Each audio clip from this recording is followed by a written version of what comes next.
So, you've been playing Dyson Sphere program for a while, and for whatever reason, you decide to take a hiatus. What the 3 years later, you go back to one of your old games, and you are wondering to yourself, what was I doing in 2021? Hello programmers, and welcome to Dyson Sphere program. 1.6 million meatballs served, and Youth Cat has once again blessed us with their next regular early access update. And this time, I'm here to talk about it. Sorry, station update, you were pretty good too, but there was a huge amount of background to cover. Another video in the future, perhaps? Next major update, they are working on putting in planes, trains, and automobiles. Actually, one of them is probably not coming, but I can dream, right? That's no moon.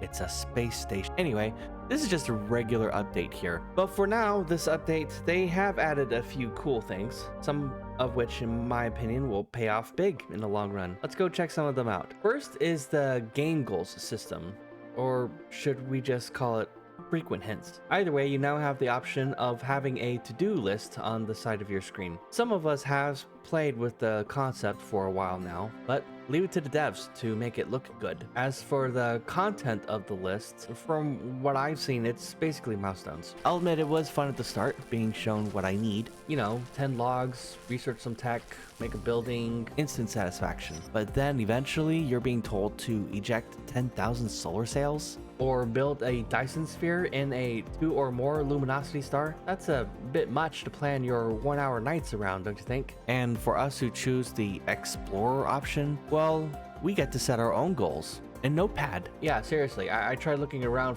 and for the life of me, I don't see a way to type in my own goals yet. So basically, I was expecting a simple in-game to-do list, but for now, I guess us explorers will just have to stick with no. Just like the game goals, production panel is used to quickly assess what's going on, what problems there are, and basically what to do. And in this update, it's gone completely bonkers. For starters, the number of grouped favorites have increased from 3 stars to 6 stars. Wait a second. While 6 is indeed better than 3, I don't even remember what the heck 1 was even for. Or 2, in my opinion, I think it could be very powerful to just let us name our own favorite groups. Besides the number, we can have named groups like cubes, ammo, fuel, mall buildings. Sky's the limit. Now this is exciting.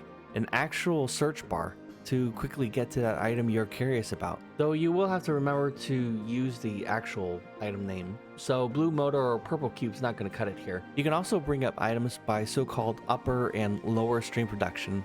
So in a way, you can see all the items that your resources are being sent to, or all the items used to make a particular item, so you can find that pesky bottleneck. Speaking of bottlenecks, a really nice addition to the production panel is the reference rate. This is basically a theoretical production or consumption of an item based on all the factories in the field. Heck, it even accounts for proliferator bonuses. What's a proliferator?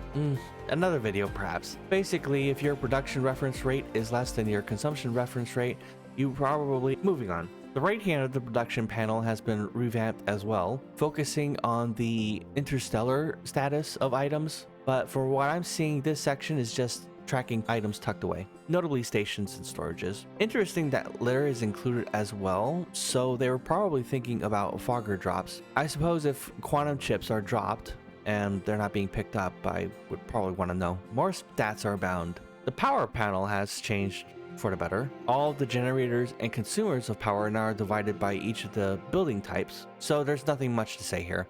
But I would like to add here that renewables are still not being used right to save on fuel. If you know what I mean, and you think I'm wrong, or you have a possible workaround, please do feel free to comment. Now, definitely a good panel to look at is the Dyson Sphere. As a quick review, spheres are made up of structure points and cell points. Solar sails are launched into orbit, and they go towards the sphere as cell points. And small carrier rockets are launched, and they go straight to the sphere as structure points. And in the bottom right corner is the entire progress of the sphere, from currently built to whatever's remaining.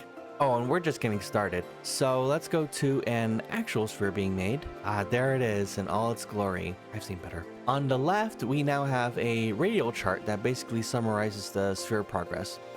but for each layer now. And now each layer has specific stats that are shown on the lower right corner. And the best part, we actually know how much power a sphere is eventually going to make. No more nerdy spreadsheets or calculations. Even the max solar sail absorption rate is shown now. Basically, it's these things here that turns the sails blue and makes the sails go in a nice little path into this hole. These holes are called nodes, and the more nodes there are, the higher the rate of sails that can be consumed at the sail points. Well, up to now anyway. Before, the base rate of these sails getting eaten was about 30 per minute per node, but this update, the devs have nerfed it down to 10 per minute per node, and then they turned it into a tech, so that can be maximum upgraded to 360 per minute per node. Now we can see sphere construction in our lifetimes. Awesome! Okay, now we're done with stats. Next is the changes in blueprint mode, and while they're mostly visual, and maybe that's not saying a lot, so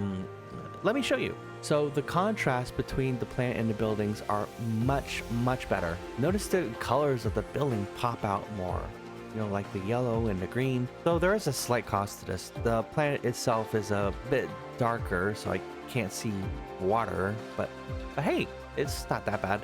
And have you seen how much the resource nodes pop now? It's amazing. And there are now 2 new hotkeys added. These are held down when you're having an invalid placement. The shift key reveals elements that made it through, while the control key reveals elements that are invalid. So it'll be easier to spot the one that you forgot to put foundation over. And when placing a blueprint, the color of the elements can be changed to 3 different colors. So similar elements, say like belts, can be distinguished. In the sound department, the game introduces a new voice for voice broadcast. Arrived at target cluster. It's female, more English, and as before, the events that each of the broadcasts happen can be configured. There are some building sounds added as well.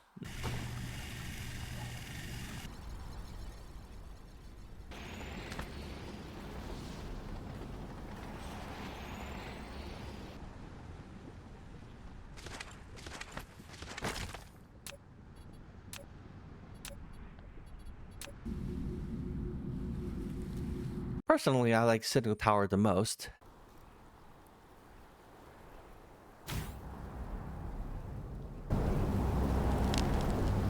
The satellite substation, that's a power pole, is pretty quiet. Speaking of power poles, the range of power buildings is a very interesting change. So before, each of the power poles had a height limit to them. Even the satellite substations couldn't reach high enough. But now, even a Tesla tower can reach all the way to the very top.